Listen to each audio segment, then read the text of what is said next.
Environmental Health Registration Board meeting is convening at 9:08 a.m. on September the 29th, 2023 at the Health Licensing Office in Salem, Oregon by telephone conference.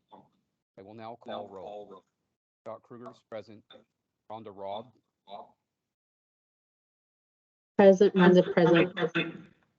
Bonnie Simpson. Simpson present. Sean Roche. Present.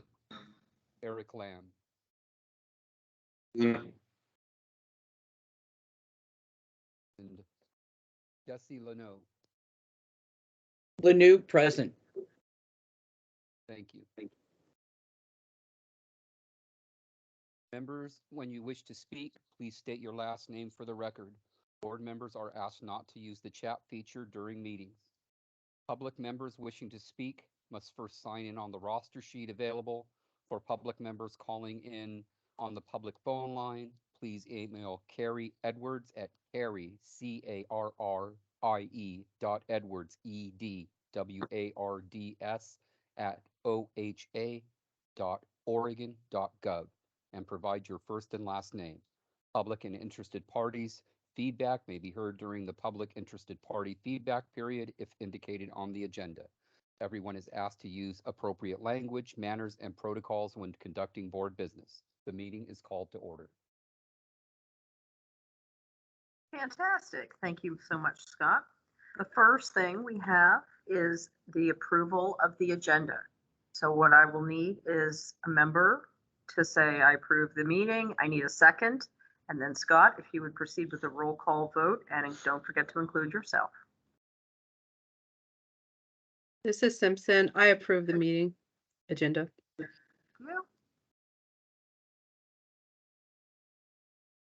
Rochette, I second. Thank you, Sean. We have a roll call.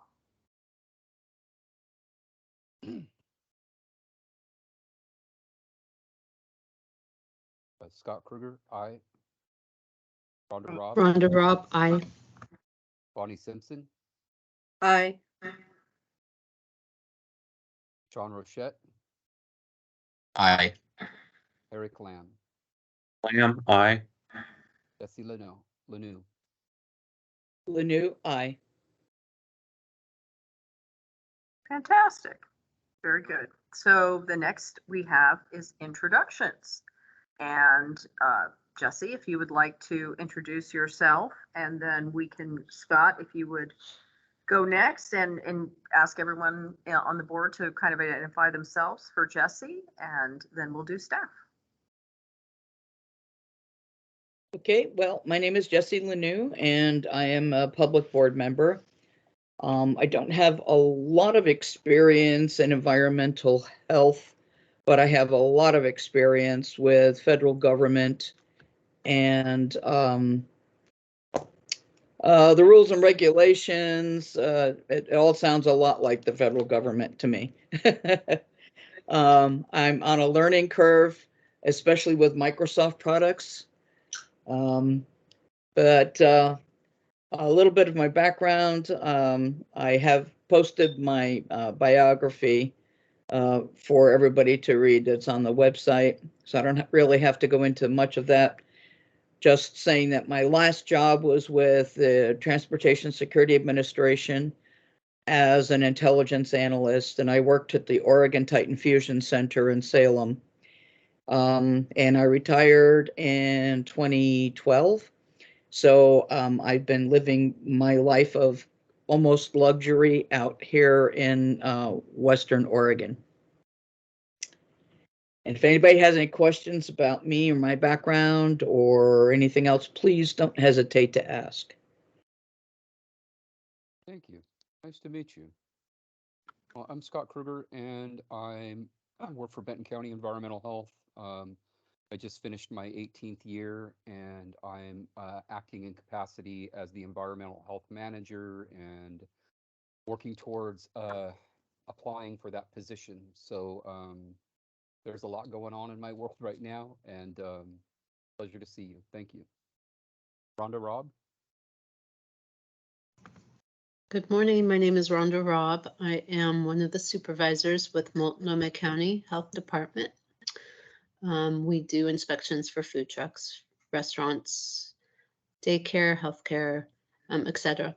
I've been with the county for over 10 years, and prior to that, I was over in Bend with Deschutes doing inspections over there. Nice to meet you.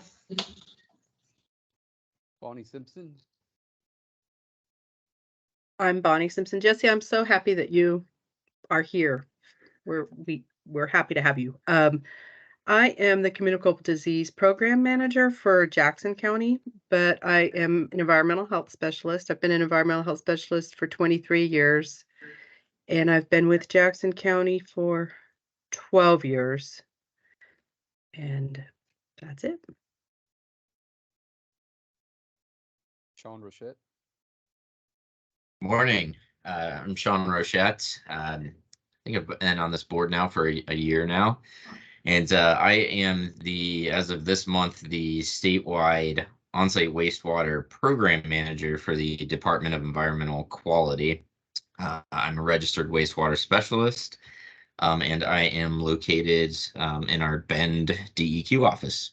So welcome, Jesse. And Dr. Lamb. Hi, good morning. Eric Lamb, family physician in Baker.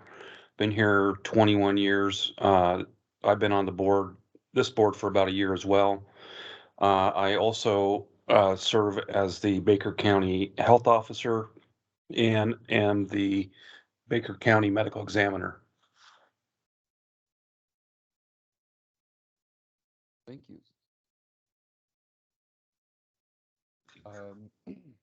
Into the next item, Ann. Well, hang on 1 second, Scott. I've got some word from my tech guru that asked if you would sit a little closer to your mic or turn your mic up because Teams is having trouble picking you up. Okay. I could probably just unplug as I'm plugged into the side of my computer with my headphones. Try to.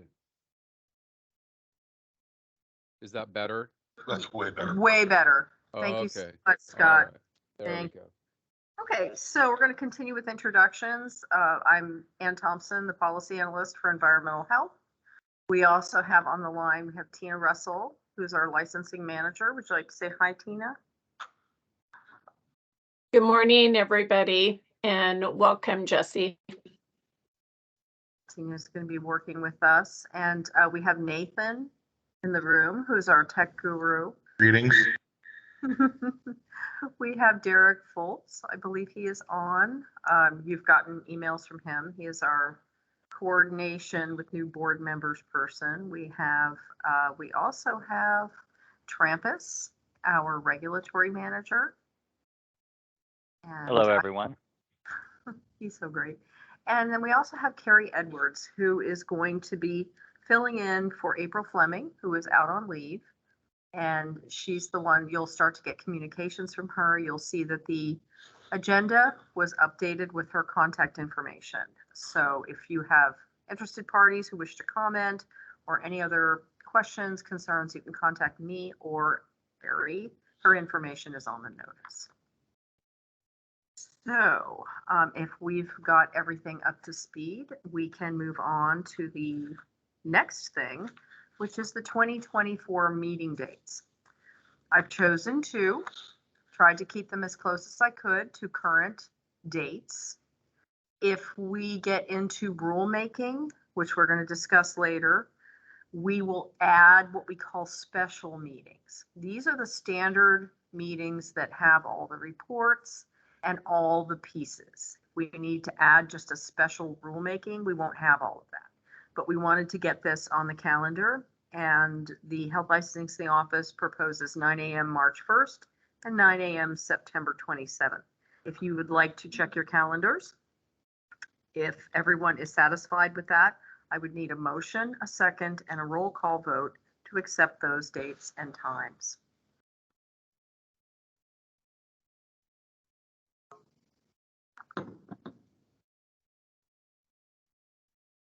Simpson. I motion that we accept the times that are proposed. And dates as well. And dates, yes. Times and dates as proposed. Thank you so much. Do I have a second? Lanu, I second that motion. Okay, we Scott? have a motion and a Roll call. second. All those in favor say aye. Scott Kruger, One at a time. Yeah, okay. Scott Kruger, aye. Rhonda Robb, Aye. Bonnie Simpson, Aye. Sean Rochette, Aye. Eric Lamb, Jesse Lanu. Lanu, aye. Perfect. Thank you so much. And so we move on to our next item, which is choosing the chair and the vice chair for 2024. We currently have Scott Kruger as the chair. We have Bonnie Simpson as the vice chair. In the under the director's report, you'll see the memo prepared by Derek showing where everybody's terms are and where they are in the process. Scott his term expires in June of 2026, and Bonnie Simpson, her term expires in June of 2027. This is pertinent because if you wish to maintain Scott and Bonnie as chair, vice chair, you can do it because their terms will extend through 2024. You don't have to. We have Sean is good until 2026, Rhonda Robb through 2025, Eric Lamb through 2026, and new member Jesse through 2027. So all of you could technically serve as chair or vice chair. So now I open the floor for conversations about 2024 leadership.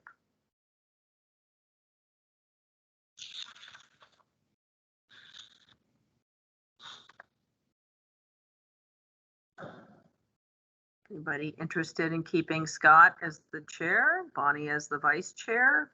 Do either of you wish to cede the position to someone else? Anyone else interested? This is Scott Kruger. If anybody else is interested, I'm certainly more than willing to let them take over.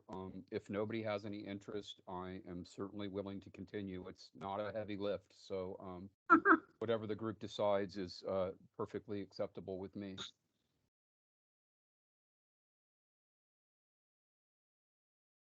Bonnie, would you be okay with continuing to serve as vice? Yeah, I'm fine with that. Okay. But I also am happy if somebody else wants to do it.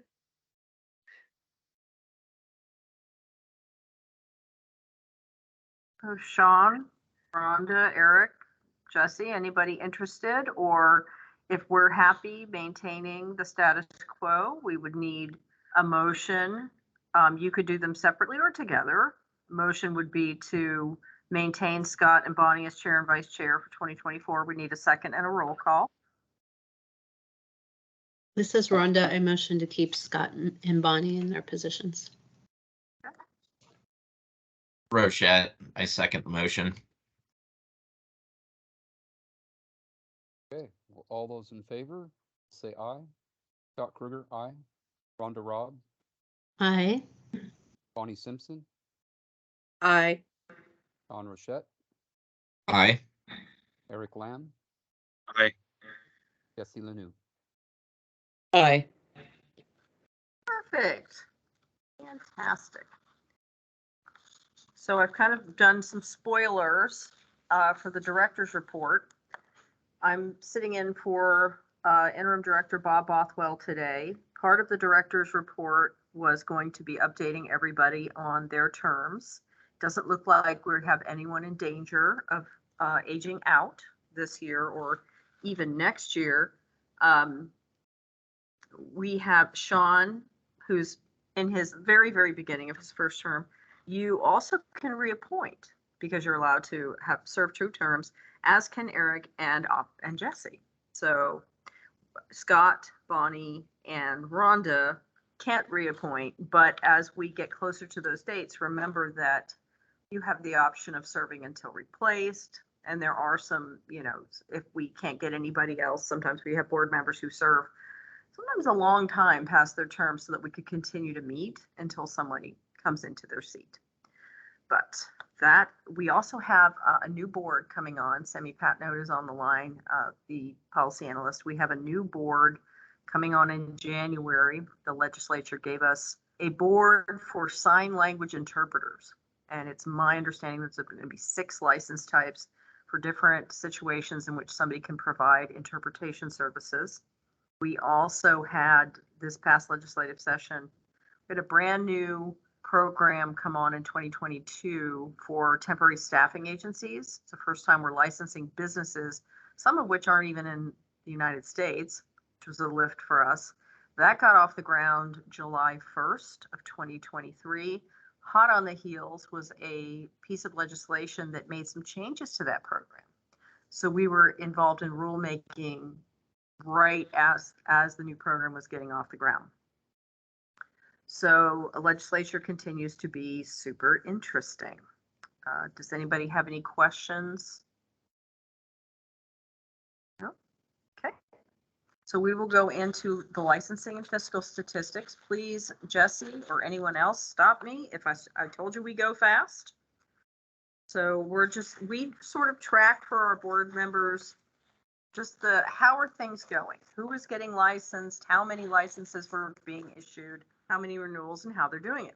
So the first slide is licenses issued. It's split into environmental health specialist and environmental health specialist trainee. And the numbers aren't huge, but they are steady. The environmental health specialist renewals, most people do it online. Jesse, we offer most of our boards a discount if somebody renews online because it's quicker for us. We can pass the savings on to them, and it's just a much more simple process than getting paper, having to open the mail, having to make sure nothing got rained on or smeared. And we encourage any board that does have the statutory authority to renew online to do so. Wastewater specialist renewals, as Sean knows, he's a member of an extremely elite group. There's 9 of them total in the state. For the longest time, there was 8 with 1 trainee. Now we have full 9. Again, numbers aren't huge, but when you have 9, that's what you have. Age and gender, environmental health specialist. It's interesting in that you have to have a certain amount of education and experience, and so that's going to push you out in the age range. But to me, it's really interesting that it's such a perfect pyramid with people right in the middle at 42, 49, and then it slacks off.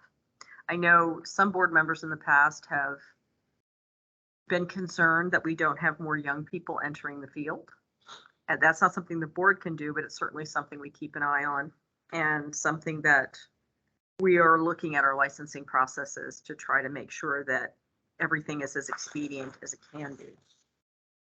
The next slide, wastewater specialist. I have never seen a slide this equal ever. We have literally 1 male, 1 female in each age group until you get to 66. The licensing trend slide. This particular profession does not have a lot of growth, but you're also not descending in a terrible way. So pretty steady. Any questions? Well, so then we get to the fiscal slide. And this often has a lot of questions associated with what it means. I mean, Jesse, obviously with your experience, don't have to do a lot of explaining, but as I mentioned in your orientation, boards keep their monies separate. How they all contribute. If you look at the bottom, the shared assessment is what each board pays to maintain the office. There are direct costs like salaries, rent, that kind of thing. There's indirect costs. And at the bottom, you can see the percentages. Boards are charged for the services that they need from the office. If your board gives an examination, we have to write the examination. You would have to pay for a certain percentage of the examination costs, depending on the number of licensees you have. If your board doesn't have inspections, like some of our boards do, we send inspectors out into the field, they're going to pay a percentage of inspections. You guys don't have that, so you don't pay any of it. Some boards don't have exams that we give, so they don't pay for exams. The small board assessment, if you're wondering what that is, there are 3 dedicated staff members who only work on not cosmetology. Cosmetology is the 95% of everything. Because they are so big and they have so many licensees and they use so many services. They take exams here. We do inspections. We're very involved in their curriculums and more so with legislation. And so they take a lot of services and there's a lot of them. So they carry the vast amount of expenses. Any questions? Guys are good. What is nice that I will call attention, we want you to have a balance, right? You have $255,000 now, because as I mentioned to Jesse earlier, you get one case, that's going to disappear in a second, right? We want you to have a cushion, but we also don't want to be the bank of HLO. So what we'll try to do is offer discounts where we can so that the revenues and the expenditures line up pretty closely. And yours are. For a while there, if you notice back in 2020, you know, you were bringing in 51,000 and putting out 23. Well, we've put in some discounts and we've offered some things. And so now you're much closer. So that is the goal. We don't want you going into the negative, but we also don't want you to be in a position to offer, you know, mortgage loans. So that brings us to regulatory, and I will hand it over to Travis. Well, hello all. So hopefully you can all see the regulatory report. There are 3 biennium on that regulatory report. The newest, the 2023 biennium, actually only represents a couple of months. We haven't seen a whole lot of complaints with your board, but we do have a handful. We've got kind of one that's as you can see, you know, over those biennium, we the bottom line, or the second to the bottom line, kind of tells us how many came in for that biennium. So you see the 2019 we had 4, 2021 we had 5, and 2023 so far we've actually had 3. They were all part of the kind of a similar situation. So you can see as of all of them, there's only one kind of hanging on from that 2019 biennium. I've actually put a priority on that so it can get off of there. But yeah, so you know, you can see the over to the right, you can see the complaints by type, and that will kind of in a general terms what the complaints are kind of about. You know, whether it be licensing concerns or you know, safety, sanitation, or services provided. That can kind of be a wide range, those bottom 2, but licensing concerns are typically somebody claiming the title or doing the work as an environmental health specialist or wastewater specialist and not having that credential. So. I actually have a question, Trampus. On the right-hand side, complainants by type. Oh, yeah. If you could explain that, and also who would play the client role. Yeah, so so anonymous we would be kind of as it is. We wouldn't know who it was. Some people choose to be anonymous so they don't have their name attached to it. You don't have any of those for this board. That's more common in other boards. The other is going to be, you know, it could just be some third party that wasn't involved in the situation. So if somebody saw somebody who was practicing as an environmental health specialist and they just noticed it, you know, it could be another environmental health specialist, but they're not the person who hired them. They're not the person that's involved with the person. They just saw it as a third party. That's going to be other. That's probably the most common type of other. Client in this situation, it could be, I'm not 100% sure which one this is, but I can speculate. I mean, it could be like, say, maybe a county that had an environmental health specialist, you know, their license go inactive or something, and they reported them. You know, so that could be somebody who hired an environmental health specialist to say do a daycare, you know, recertification and inspection, and you know, was unhappy with that person. So that's the kind of person that could be a client. You guys don't see as many clients either.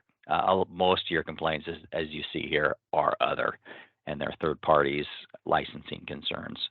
So. Fantastic. This is Scott Kruger. I have a question. Sure. I just wanted to know, do you have any data about how many audits your program has done for CEUs with environmental health specialists? I don't have that information. My department isn't the one who does the audits. We only get the audits if we do if a continuing education audit is conducted, and the person isn't in compliance with the continuing education audit, then it comes down to regulatory, and we would do, we would take whatever action we need to do. Sometimes there's a penalty, like a civil penalty. Sometimes if they're out of compliance and they don't have the proper CEs and they attested to it, they haven't gotten right with that situation, they could be suspended until they do. But I don't think we've had any for your group in my memory that we had to do that with. Thank you.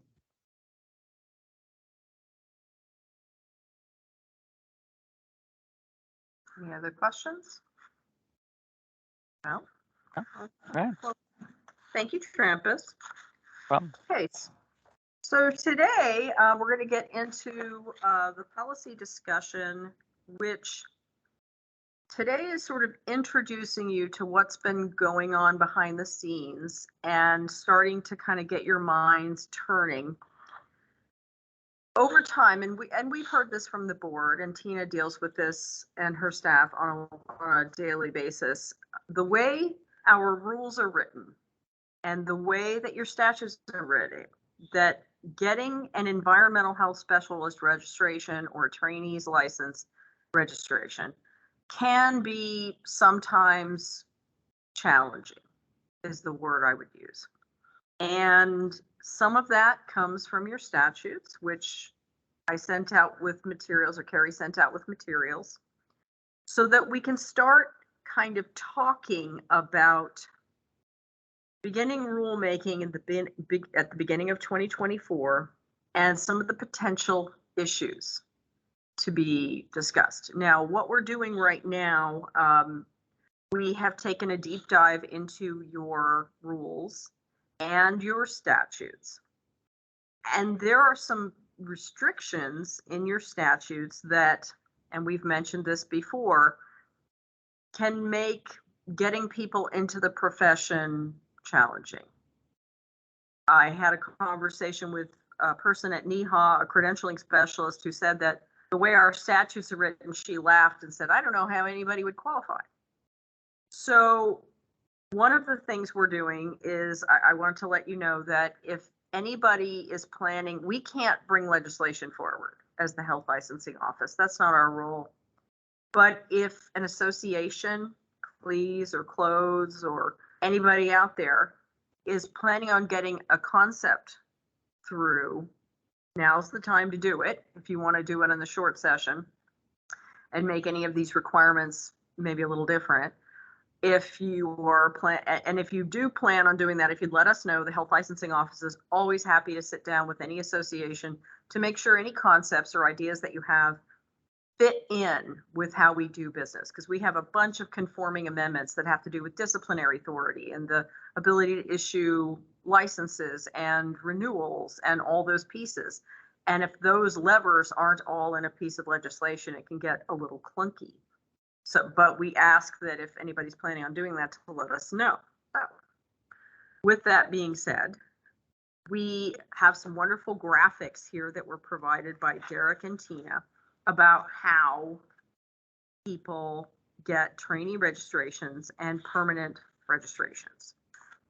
Okay, and we have found some roadblocks, and there are some things that we could do internally to help applicants. And Tina, if you would like to kind of talk about the science course reviews and the approval emails / letters, is that something you'd like to talk about?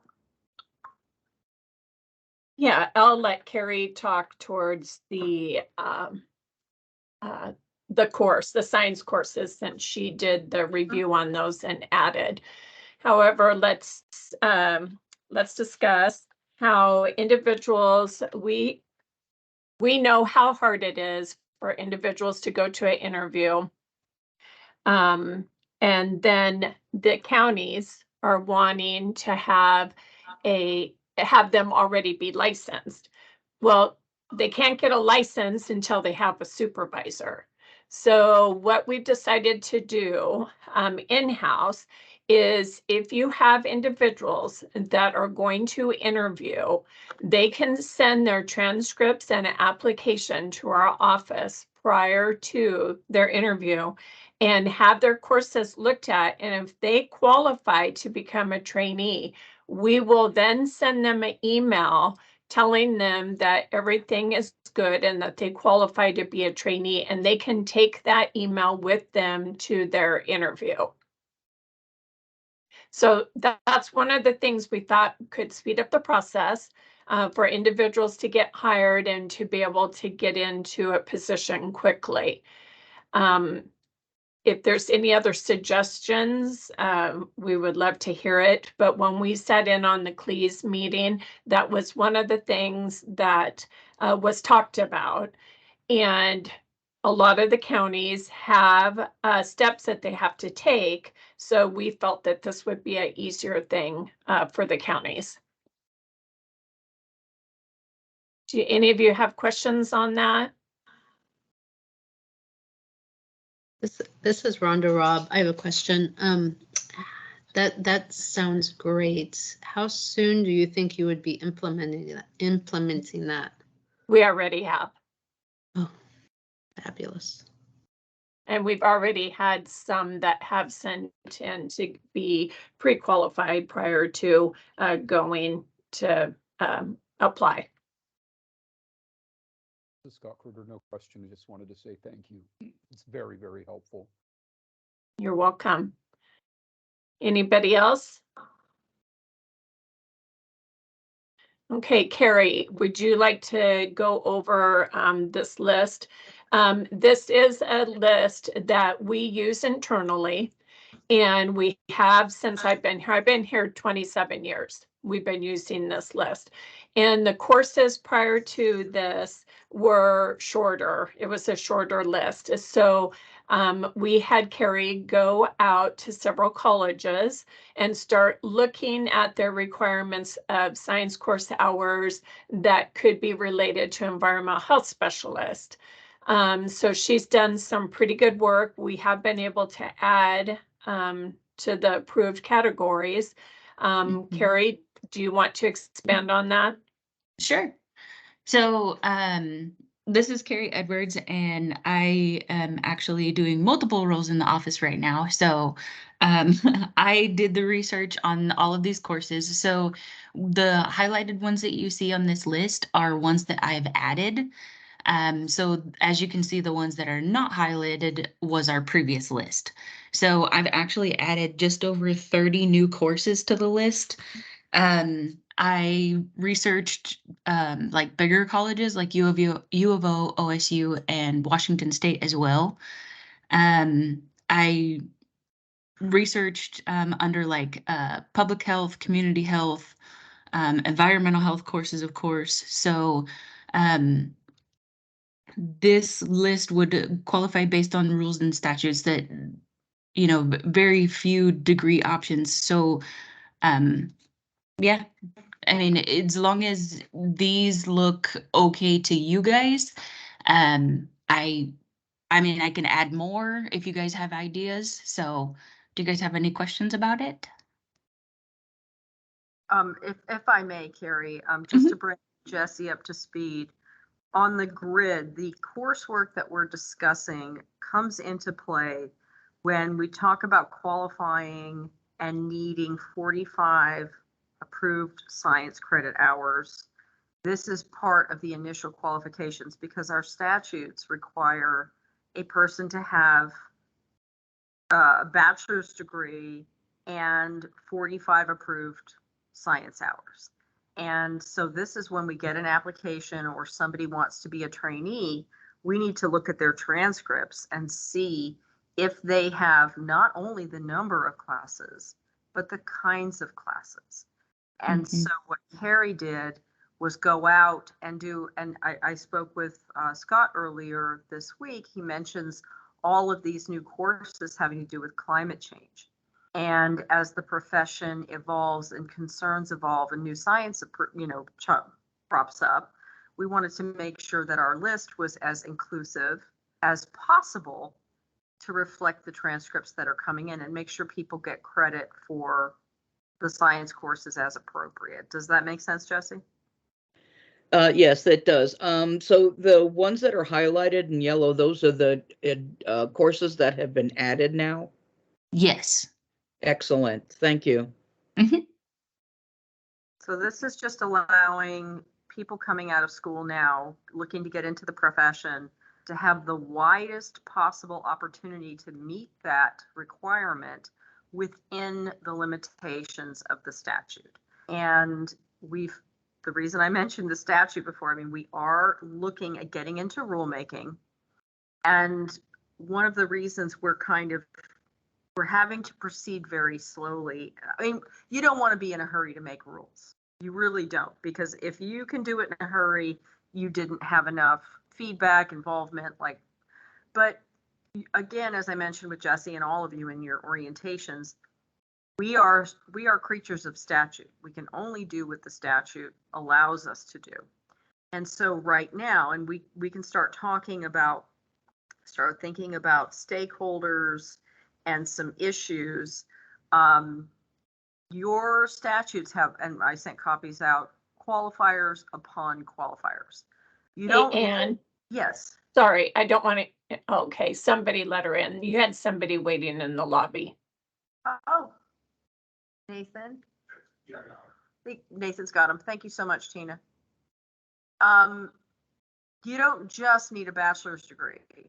You need a special kind. You don't just need a master's degree. You need one in public or community health. You don't just need science hours. You need 45. You don't just need 45 science hours. You need 45 science hours in environmental sanitation. Scott, you have your hand up? Yeah, thank you.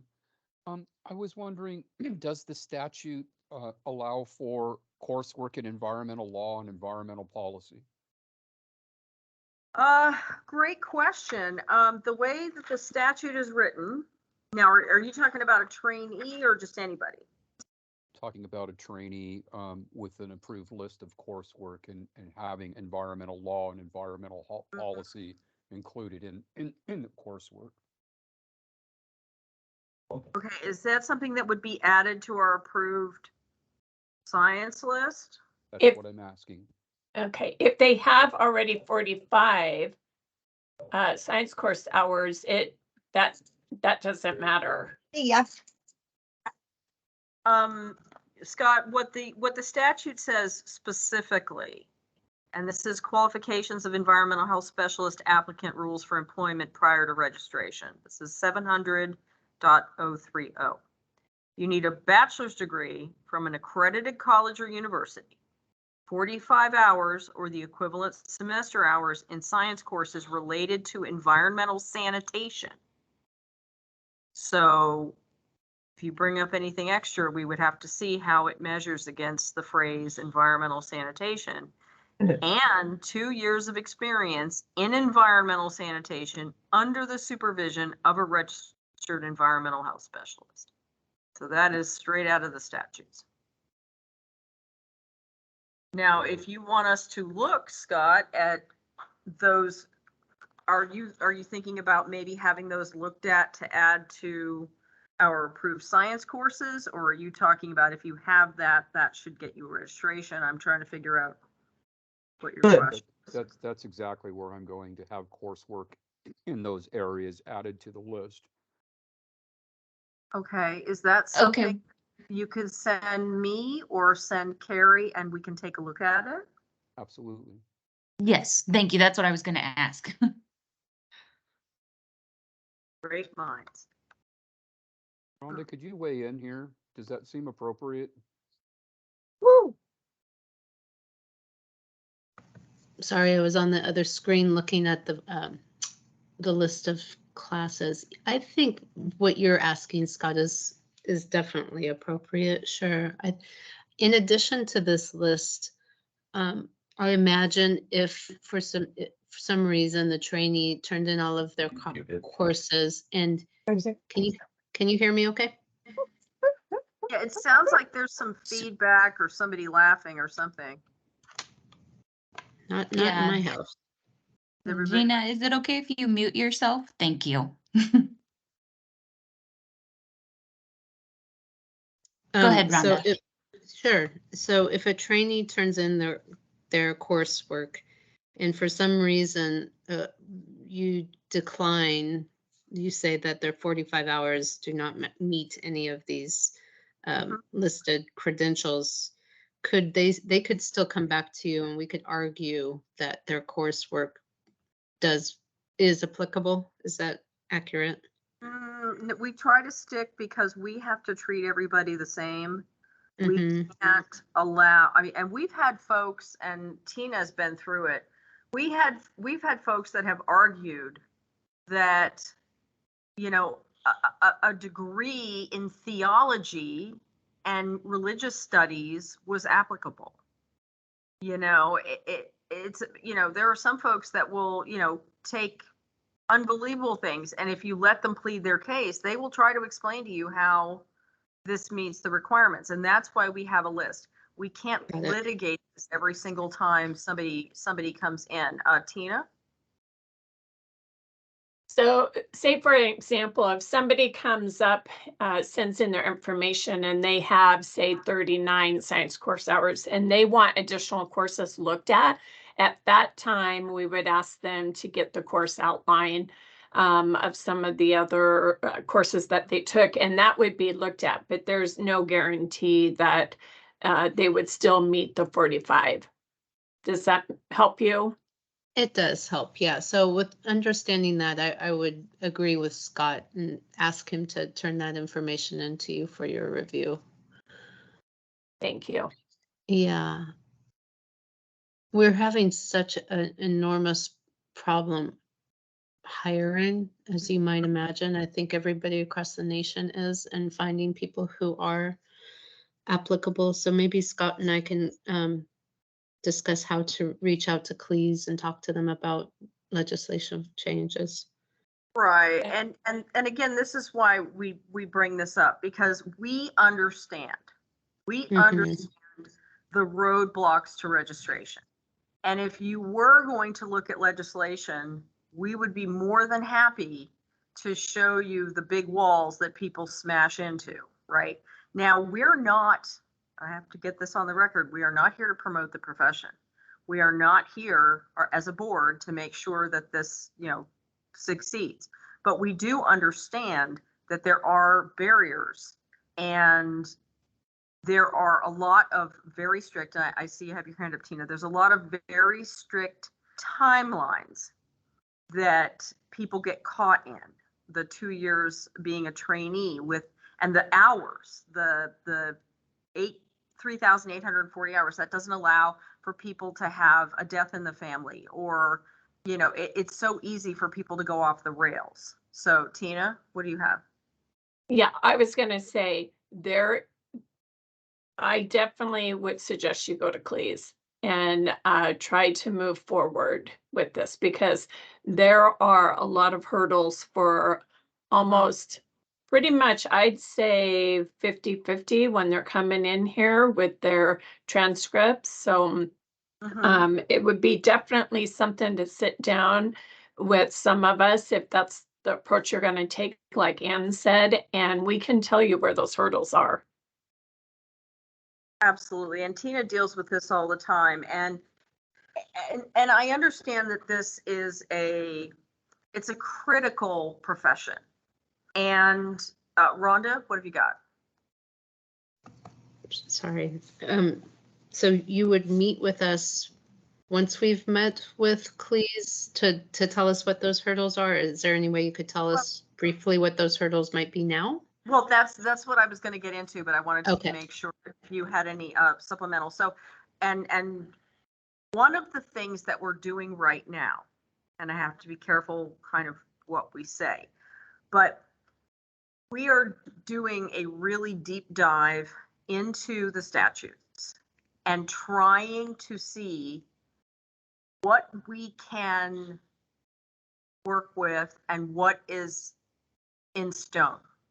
The statute says 2 years.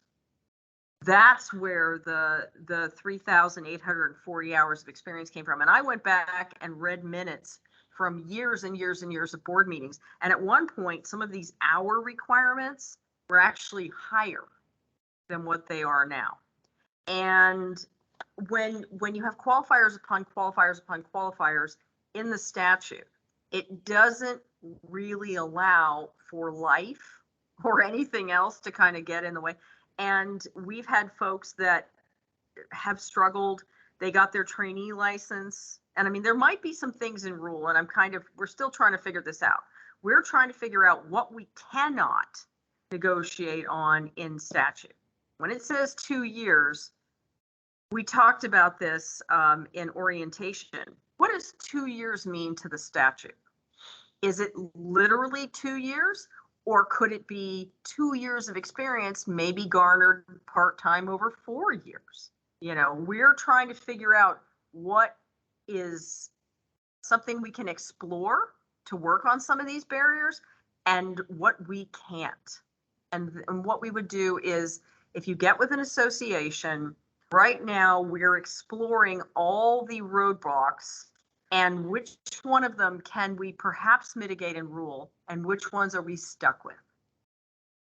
We're doing a deep dive on our side, but we are more than happy, either the director or Tina or all of us together, to sit down and say, this is where people are getting stuck. We say 2 years in rule 3,000, and that was defined as 3,840 hours of experience. We've had folks who got their trainee license, didn't realize the clock was ticking from the second they got their registration, trainee registration, and they didn't start their job for 3 weeks. So right away, they're behind that 3,840 hours. What if their full-time employment is only 38 hours a week or 36 hours a week because the county's cutting back? Well, they can get an extension. But if their trainee's license lapse and you don't have continuous uninterrupted extensions, you're now stuck. You get to the end of your 2 years and you try to take the NEHA exam and you don't pass. Well, you can't work without a trainee license and you can't get a full registration without your NEHA exam, and now you're stuck. It just goes on and on. Tina? Rhonda had her hand up first. Thank you. You, at one point you said now is the time to do this. Do you have a general time frame that we have to work within? The great question. Well, what we have coming up in February is the short session. And believe me, there's already lawmakers try not to do massive programmatic changes on the short session traditionally, because the short session is like 6 really intense weeks and they try to do fixes and stuff. But the last few years, there's really no such thing as normal in the government anymore. And they have been putting through big things on the short session. When you think about it, we're on the cusp of October. Legislative opens up in February. So right now, people are bringing their concepts to legislators because the legislator has to get on board, and then it has to be drafted by the legislative council. And so the sooner the better if you want to get in on the short session, because time is short. But if you wanted to take the long view and look at the long session in 2025, then you have a little bit more breathing room. And you can sit down, you could sit down with us. I mean, we're happy to sit down with Cleese or Close anytime. Sit down with us, talk about all the issues while we're kind of working in the background to see, like Tina came up with the pre-approval letters, and we're going to look at rulemaking in the spring to see what barriers we can address in rule based on what our statutes say. If you want to go to the 2025 session, you have a little bit more breathing time. But the sooner the better, because what time feels like as an individual versus time at an agency versus time at the legislature, it's very, very different. I mean, I think Oregon Health Authority is working on concepts for 2-3 sessions down the road. Tina? Yeah. The other thing is, besides that 2-year, the other thing will be the 45 science course hours. Oh, yeah. And I would take a look at all the other states, because when you're going through NEHA, you only have to have 35.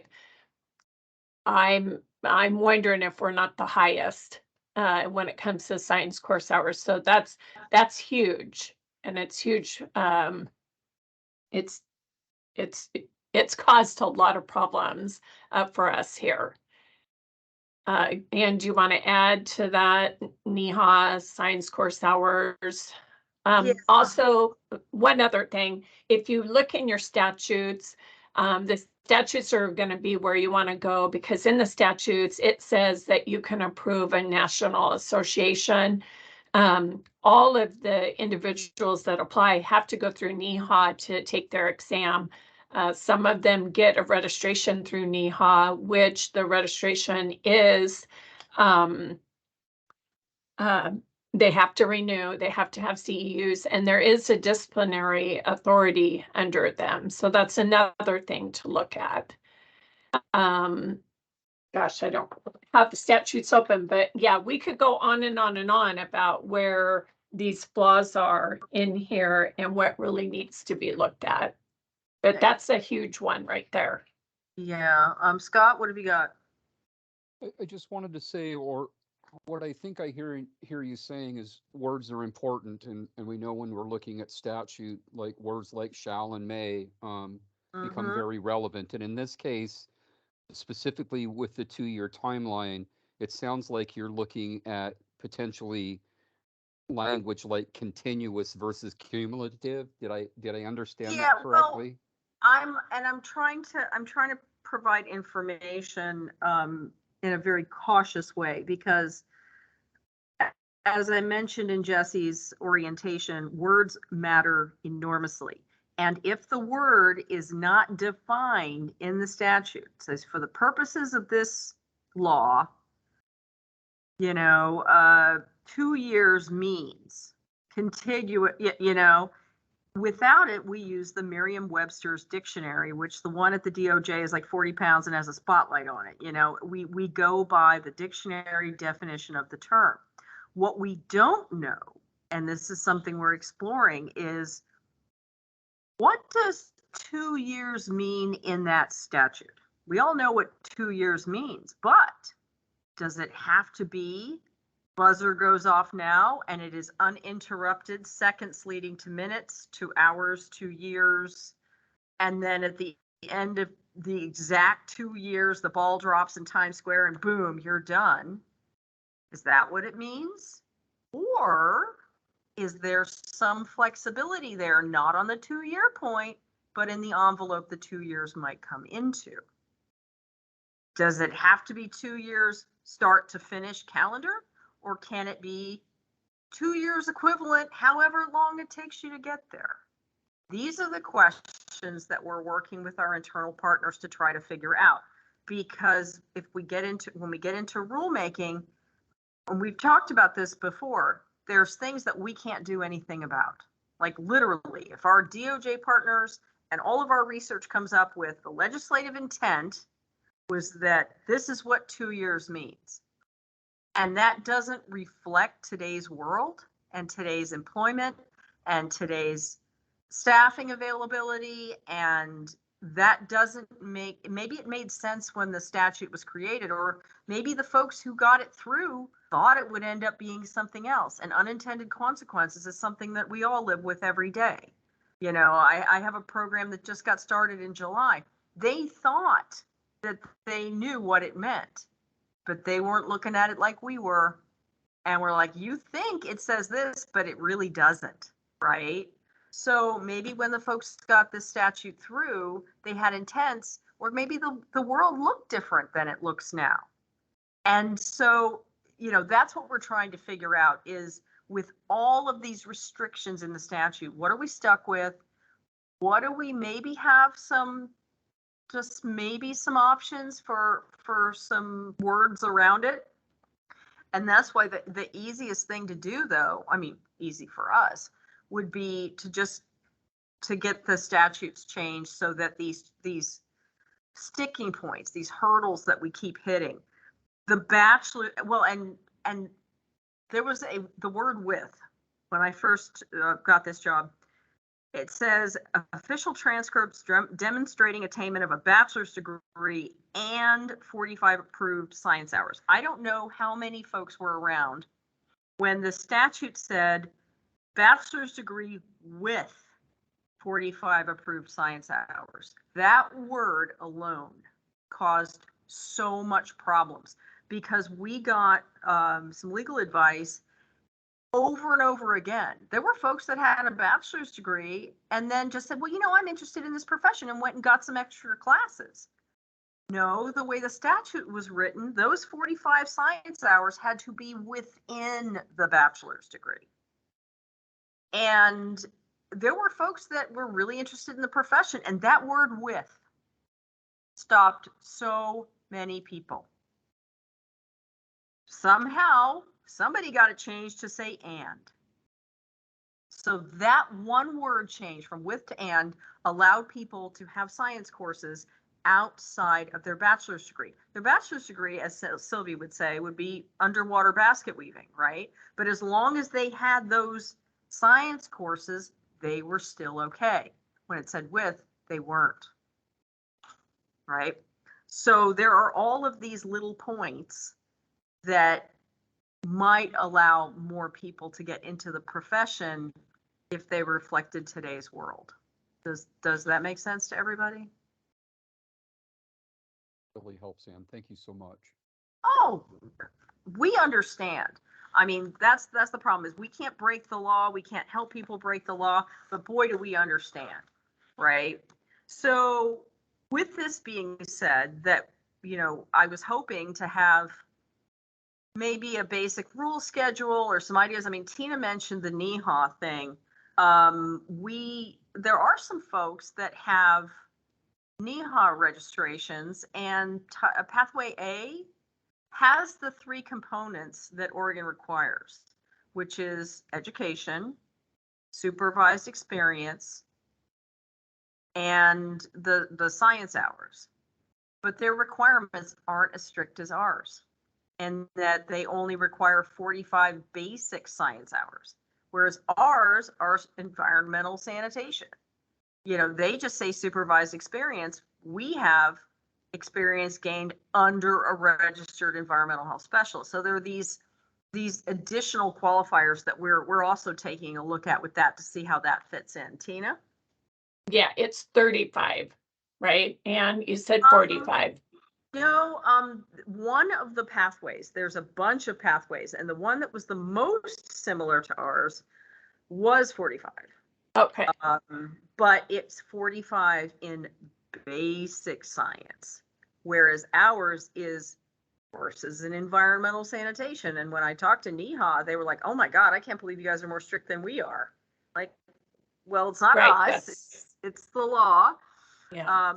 But yeah, so that's, if this helps the board at all, these are some of the things. There's so many numbers and there's so many specifics, and the numbers seem very rigid. And so in an effort to be more helpful, we're just trying to figure out where there are hard edges that we can't live with, where are some hard edges that maybe we can work with rule, and what is just a no-go and would take a statutory change. So we're working on all of that behind the scenes. Jesse? I may be missing something, but I'm looking at all these different pathways, and I'm seeing that it requires a certain number of hours under the experience. A trainee, you know, have to be underneath a bachelor's. They have to have a bachelor's degree. Nothing that I'm reading here in this handout that I'm looking at now. It talks about how you have to have 3,840 hours of experience, or 1,920 hours. nowhere in there is it saying that it has to be done within a specific time frame. It's in the statutes. In the Yeah, statute. That's what I'm missing. I don't have that to refer to, but I'm looking right. at the handout that I have here doesn't state anything about it needing to be done within. It says you have to have that many hours, but it doesn't say that it has to be done within a specific time frame. So I was wondering if that's just missing out of this handout, or if that's a change that is being proposed, that is being taken out of this. Oh, Jesse, thank you so much. There are some additional, and I believe you were sent this statute. The trainee rules, a lot of them are actually outlined in statute. 700.035 says a trainee has to have a bachelor's degree in at least 45 quarter hours or the equivalent semester hours in science courses related to environmental sanitation, or has at least 15 quarter hours or the equivalent in science courses relating to environmental sanitation, and at least 5 years of experience in environmental sanitation or related activities as determined by the board under the supervision of a registered environmental health specialist or a person possessing equal qualifications. A person may not be registered as an environmental health specialist trainee for more than 2 years full-time employment in the environmental sanitation or the equivalent hours if employment environmental sanitation is less than full-time or 40 hours a week. This is right in the law. It says the office in consultation with the board shall establish by rule requirements for registration as an environmental health specialist trainee when an individual's date of employment precedes attainment of a registration. So again, I mean, this is very, very specific. A trainee shall be supervised by a registered environmental health specialist or a person possessing equal qualifications as determined by the board. So a lot of these timelines are actually in the law. And at the time, the board said, okay, well, it would be more clear, because that's the point of rules, right? To be clearer, if we defined how many hours are in 2 years. And so they went 40 hours times number of weeks, and this is what they came up with. Now, if you have a master's degree in public or community health, not just a master's degree, but in public or community health, you only need 1 hour, and that's in the statute, of supervised experience. And so the board at the time said it would be clearer to actually do one year as 1,920 hours. And while that's clear, what happens if life gets in the way, or they get sick, or they have to take care of something? That clock continues, and it's a relentless clock. It continues to tick. Now, if a county knocks the hours down, and some of them have, to 36 or 38 hours a week, they have to watch their trainees, registration, and make sure that they get extensions. They have to submit how many hours they have. It's paperwork to us, so we can grant them an extension, because they can't work without an extension. And what happens if they can't pass the NEHA? And they've been working, and we've had this happen where they can't. That's a pretty onerous exam. I see your hand up, Tina. And they've been keeping track of their hours, but they can't pass NEHA. According to the statute, they can't work for longer than 2 years. They've been working 40 hours a week, so they can't extend, and they haven't passed the NEHA exam, and they're officially stuck until they can pass that exam. Tina? And that's one of the other things when it comes to when we met with Cleese and we went over all these obstacles and listed out all the ORSs that needed to be worked on or changed. This was brought up, but we would also like for any trainees, once they start working under a county, to start taking that NEHA exam.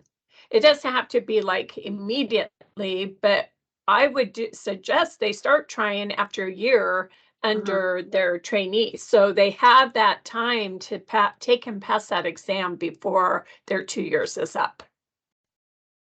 Yeah, Tina's absolutely correct. One of the things, and it's heartbreaking for me as a person to have somebody on the phone saying, I've been working full time. My supervisor told me not to take the NEHA until I was done with my training hours. And now their registration is expiring. They haven't passed the NEHA, or the NEHA exam's not given for another 7 months. And they've been working full time, so pursuant to the statute, we can't extend them. They haven't taken their exam. They can't work without a trainee registration. And the county has their hands up going, how did this happen? And it's just really, really heartbreaking to talk to people in that situation. And it happens a lot. And a lot of it is because right now, with the law the way it is, I mean, we're going to look at the rules. And I keep saying that. I understand we're going to look at the rules, but there are a lot of hard and fast things that come straight out of the statute that really affect people's ability to get into this profession. And it's hard. There's a lot of time frames. Now, arguably, if you're working on water systems, you should be able to keep track of things. But it's when you're watching your trainee license, you're also looking at your hours, you're trying to pass NEHA, you're trying to live your life. There's a lot of very, very sensitive time frames that people have to keep track of that people do get caught on. And I'm not going to say it's a good or a bad thing, because we're not here, like I said, to promote the profession or anything. But every single week, I think Tina and I come up against somebody who is just stuck, and it's hard. Does anybody have any questions, or do we want to start maybe thinking about, we get into rulemaking next year? Again, if the statute changes out from under us, we might have to pause the rulemaking until we know what our house is going to look like before we start building on it, you know, if you're changing the foundation. But if we can't get a concept through, we have what we have. Going into the first quarter of 2024, we're going to get into rulemaking and see what we can do with what we have, and kind of look at our rules, what still makes sense, what is still valid. I mean, these rules have had, we like put a discount in place, but they really haven't had a full shakeup in a number of years. And so that's what we're going to be doing. One of the things that I want you guys to be thinking about, and if anybody has any thoughts they want to share, when we get into rules advisory committees, since you guys have been in active rulemaking, there have been a lot more requirements as far as racial equity statements that have to be done with rulemaking, how the rules could affect racial disparity in Oregon. Also, rules have to be much more inclusive now. We have to think about not just who will be affected by the rule changes, proposed rule changes, but who could be. And using that, we start gathering potential groups that we would want to bring to the table for rules advisory committees. And if they're, and not individuals per se, but we want to include this group or that, or a member of this association or whatever. And so if you have any thoughts on that now, we could have a discussion. I know the clock is ticking on one of our members, but is there anything you want to share, or do you want to kind of take this as a sort of a homework takeaway and start thinking about groups? What say you? This is Scott Kruger. I think it's about time, actually. I can't remember. The last significant change I remember was in 2002, and there was a requirement on the exam that it was written and oral, and they removed the oral portion of the exam and only qualified based on the written exam. But other than that, I mean, other than, you know, some things that we've done with giving discounts and things because we have a, you know, large amount of money, not remembering anything too significant since then. Mm-hmm. And it was something, I mean, we do rule reviews every 5 years statutorily. I see your hand, Bonnie. And at the time when we did discounts, you know, I kind of went through the rules with Sylvie, and she was kind of the mind of, you know, with the statutes that we have, we kind of have something that can work. And, you know, but times change, and we get additional ideas. Bonnie, what have you got? So I'm just wondering if this would be a time, because we're not in alignment with a lot of the other licensed professions that require diversity training. So would this be a time where we could add something like that as well? Because I think that's very important for this profession because we deal with a lot of different cultures. Or am Okay. I just opening up another can of worms that doesn't need to be? No, there's no issues are issues, and there's no bad ideas. One of the things that I would have to look at, I know continuing education is dictated by our statutes, and our statutes say that required continuing education has to relate to the profession as it is defined. Now, some professions, additional bills, 2011 was one of them. A bill came through that listed about 17 boards, the medical board, 4 or 5 from us, the respiratory therapy board, polysomnography, licensed dietitians, and specifically called them out. Remember, I said we can only do what we have the statutory authority to do. These additional bills that came out required the named boards, of which you were not one, to impose a cultural competency, continuing education. The cultural competency courses had to be either taken by or meet the skill sets approved by the Office of Equity and Inclusion.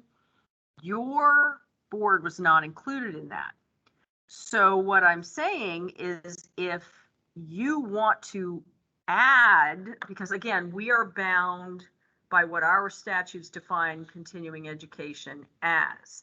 And since an additional piece of legislation didn't include you in those requirements that are outside, literally, I mean, if you're a tattoo artist, your continuing education would have to do with tattooing, safety and sanitation, you know, the very nuts and bolts of the profession. If you want to add something like that, that would have to either be brought in on your legislation or another bill that would supersede what continuing education is defined for environmental health right now.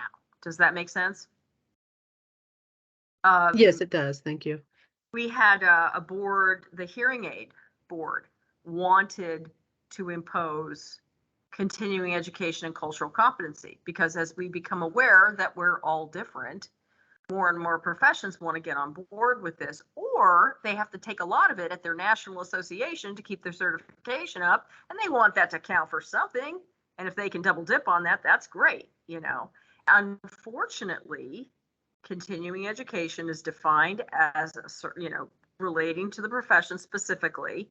If you want extra requirements, you could put that in a statutory change, or you could see if you could get environmental health added to the statute. It was House Bill 2011. Let me see where it is now. What you could do is find that statute because it starts out with a House bill. And then when they integrate it into the big book, it's called codifying. They give it a number, the six-digit number. And you could see if you could get environmental health added to that list of cultural competency, you know, professions that have to have that. Does that make sense? It does. Thank you. No problem. Any other questions? Now, do we want to think about stakeholders for a rules advisory committee, or do we want to kind of take what we've digested with 9 minutes to go, and because we still have to do public interested parties feedback and other board business. So how do we feel about our policy discussion right now? I know we've covered a lot of territory and I wish I had more specifics for you, but I don't want to promise something I can't deliver, you know, and there's just so many unknowns right now. This is Scott Kruger. I appreciate that you've gotten us this far. This has probably been one of the more robust conversations we've had in a while. And I believe that we should start collaborating with the CLEAS group because they're going to have a lot to say. And so I think that that's a good place to start and at least have some people from CLEAS on a RAC committee. Oh, absolutely. CLEAS, yeah, no problem. Absolutely. And really, if you get with CLEAS and they want to sit down, I mean, we are bound by the public meeting law. We can't really get into anything that's not on the agenda. And, you know, getting into the conforming amendments, when you get into writing legislation, so often you think you know what's there until the bill comes out, right? We had a profession that got a new licensing program. And when I went into a rules advisory committee, Scott, we realized that nobody would qualify. The way the bill was written, literally nobody would qualify for licensure because the people who put the bill through looked at it and thought it said something and it really didn't, right? So if you're looking at legislation, please take advantage of the fact we'll sit down with anybody and we'll say, here are some things, don't forget to include this, don't forget to include that. But as far as stakeholders go, please, absolutely. Is there anybody else that anyone can think of right now that we definitely want to have at the table? Tina? I was just going to ask, were any of you at the CLEAS meeting? Yeah, I was. Okay, so Scott, you were there when we discussed all this and really went into every statute that was holding us up.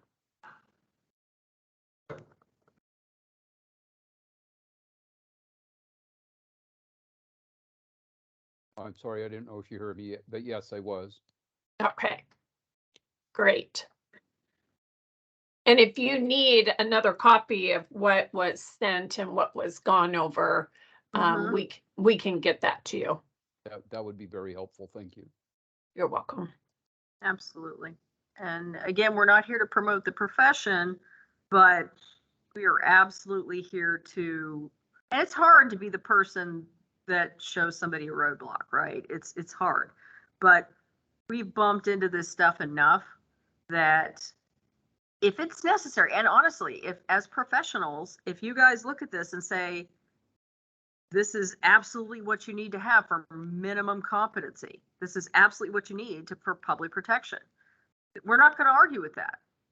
But if there's something that doesn't make sense in today's world anymore, we're happy to show you that too. What would be helpful is kind of a review too of as board members what we're allowed and not allowed to do.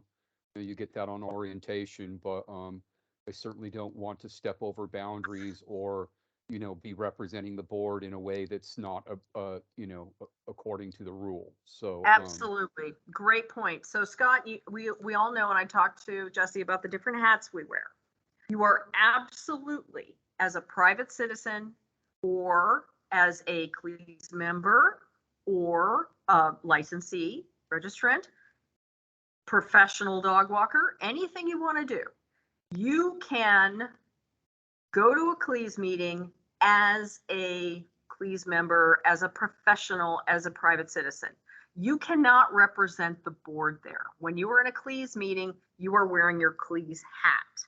If you are going to a legislator on behalf of CLEAS with a legislative concept or testifying at a legislative hearing or providing testimony in writing, the important thing is to right away say what hat you are wearing. If you go before a legislator, you can say, I am Scott, I am Rhonda, I am a member of the Environmental Health Specialist Board. However, I am testifying today or talking to you today as a member of CLEAS. That way, they know what lens you have on, they know what filter you have on, and you've done full disclosure. Rhonda? Thank you. Are we able to use this flowchart, these flowcharts that you created, and bring them to CLEAS? Absolutely. I don't have any problem with that. These are publicly documents. Derek did them along with Tina to show the steps and to clearly outline all of the requirements and the specifics on those requirements that people can get caught in. But yeah, absolutely, that's not a problem. And Sylvia, Bob hasn't had a chance to do it very much, but Sylvia, our former director, would go out and I know she spoke to CLEAS, maybe Close a couple times, and they kept asking, why is it so hard? Why does HLO have to be so tough about this stuff? And she would say, listen, we are creatures of statute and rule. This is what we have. We're trying to educate. you know, because there's some things here we can't do anything about. Rhonda, you still have your hand up? Oh, hands down. Okay. Sorry about that. Not at all. Not at all. So, Scott, did you get enough information about what hat to wear in this whole process? Absolutely. Thank you. No, thank you for asking. It's always good to be reminded, and folks are on boards not because they're lawbreakers, but usually because they are the A+ players, and the A+ players want to make sure they stay on the right side of the light. And we're here to help you. And if you're not sure, if you want to go to a meeting, if you've got a sit down with Rep Nose or whoever, and you say, you know, I have a concept, how would I address? What would I do? How do I stay on the right side? We're here to help you. If you're not sure, you call. If I don't have the answer, I'll get it for you. Okay. So I know we're running really short on time. Does anybody have any more questions, or can we go to public and interested parties feedback? Are we good? Okay, when we have more information, we'll be reaching out to you guys and maybe set up as soon as we have something to bring to you regarding what we found out with rules, legislative intent, as soon as we have all of that, we're going to throw a meeting together and just talk about, okay, this is what's in the grocery bag. This is what we have to work with. And hopefully by then we'll know if there's also a concept moving. So anybody have any more questions, or do you want to read us into public and interested parties feedback, Scott? Absolutely. At this time, the Environmental Health Registration Board will hear public interested parties feedback. Members of the public, please wait until you've been recognized. Once recognized, please state your name and affiliation to the board for the record. Have any public interested parties?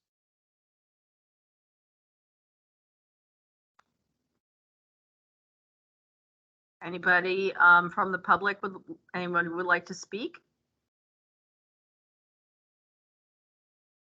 Yeah, my name is Greg Desmond. I did submit a request to comment yesterday via email to Carrie Edwards. I wasn't sure if this was the time or Now not. is the time, Greg. Okay. So yeah, I appreciated the discussion today that was had. And one of the roadblocks that I was thinking of that didn't get brought up, but when we were talking about trainee registration, hours, you know, all these things that they have to do before they can even get licensed as a trainee in terms of statute. One of the things that I thought of in terms of what I dealt with was thinking about how a lot of times in some degrees they want you to have an internship in the field. And I remember getting an internship with what I believed was qualifying work experience and wanting to be able to count that toward the work experience time, but was then told that because it's something where you don't have your bachelor's degree yet, and you know you can't even get apply to be a trainee at that point because you don't have your bachelor's degree in hand. I think that's something that could essentially be looked at if you have people who are still in college that are aspiring to go out in the field. That's something that I was thinking could be a potential roadblock that could be looked at for statute.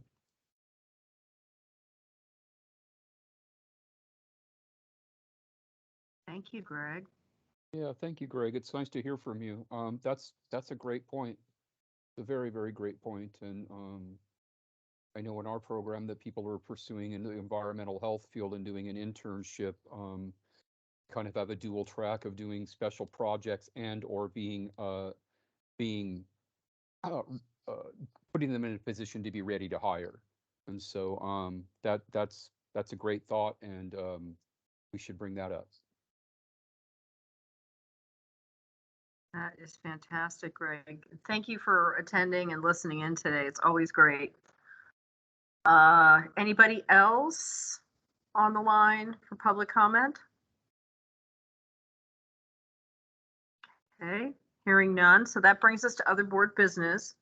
Obviously, not obviously, with great hope and crossed fingers, we're going to have a special meeting before our next official meeting with all of the furniture, the reports, etc.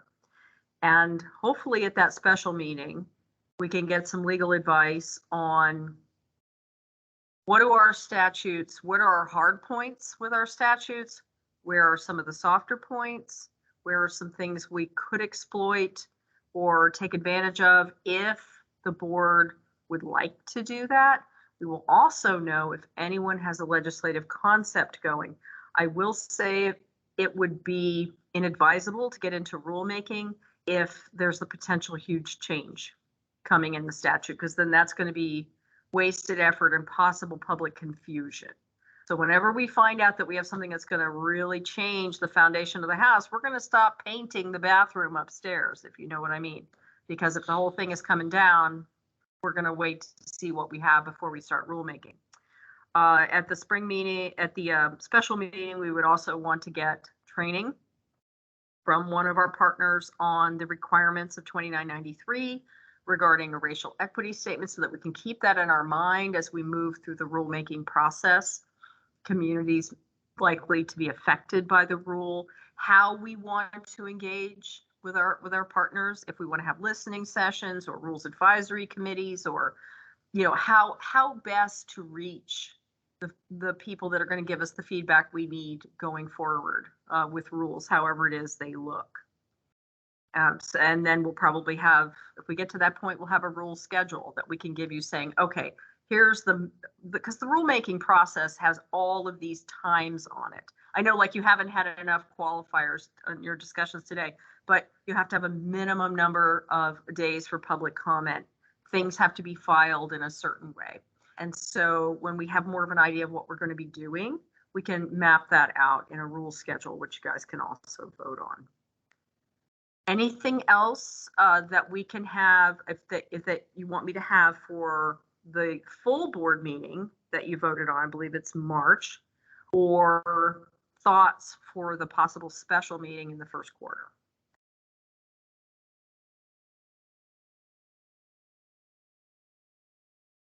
This is Rochette. I just wanted to say that I really appreciate this this discussion and highlighting some of the maybe unintended consequences of the statutes that we have in place. So I'm excited about this conversation going forward, and looking forward to working with the board and hearing what other stakeholders may be looking at for potential legislative concepts. Thank you so much, Sean. And again, I wish I could give you more concrete language about some of the things we're looking at, but I never want to overpromise and underdeliver. Because I've been doing this long enough to know that sometimes you look at something and it looks like, this is yeah, of course we can do that. And then we find out, well, no, we really can't. And I don't want to do that. I only want to promise what I'm confident in. And right now there's an awful lot of work we're doing to pick the statute apart and figure out what can we do in some areas and what can't we do. But we are working on that, and we understand and we appreciate so much all of the participation. And we look forward to having to pick your brain a lot. So thank you. Anything else for the good of the order? Oh, we're all so quiet this morning. Okay, well, if you think of anything, you go to your kitchen to get some more coffee and whoa, lightning strikes, I'm always available to you. I encourage you, please don't have inadvertent board meetings by emailing the group. Send them to me if you want something sent out to the board. If something occurs to you, you have a brainwave, write it down, send it to me. I am always available to you, and I'm always keeping track of things that you want to talk about, or I'm happy to go look at things for you. Just let me know, or if Tina's always available too if you have any questions. If there's nothing else, Mr. Scott, you can gavel us out unless there's anything else. No? Okay. Hearing no other business, the Environmental Health Registration Board meeting is adjourned at 10:37 a.m. Thank you. Thank you. Scott. Thank you, Tina. Thank you all so much.